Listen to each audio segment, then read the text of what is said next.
noi. Però so che Amar sicuramente non vorrebbe vederci tristi. La cara amica mi ha mandato un passo per aiutarmi in questo durissimo momento e mi immagino che possano essere parole di conforto.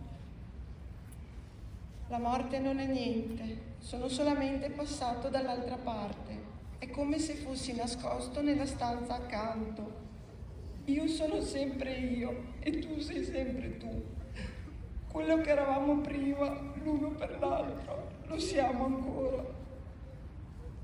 Chiamami con il nome che mi hai sempre dato, che ti è familiare. Parlami nello stesso modo affettuoso che hai sempre usato.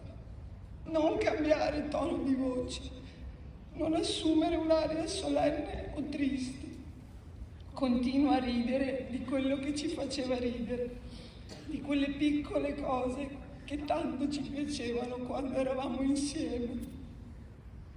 E ne avrei tante da raccontare. Sorridi, pensami.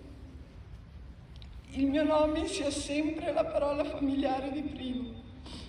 Pronuncialo senza la minima traccia d'ombra o di tristezza. La nostra vita conserva tutto il significato che ha sempre avuto. È la stessa di prima, c'è una continuità che non si spezza. Perché dovrei essere fuori dai tuoi pensieri o dalla tua mente solo perché sono fuori dalla tua vista?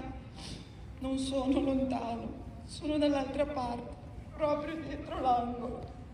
Rassicurati, va tutto bene. Ritroverai il mio cuore, ne ritroverai la tenerezza purificata. Asciuga le tue lacrime e non piangere se mi ami. Il tuo sorriso è la mia pace.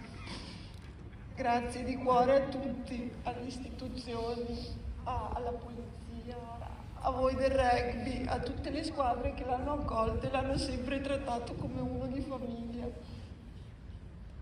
Grazie, anche da parte di mia mamma, grazie.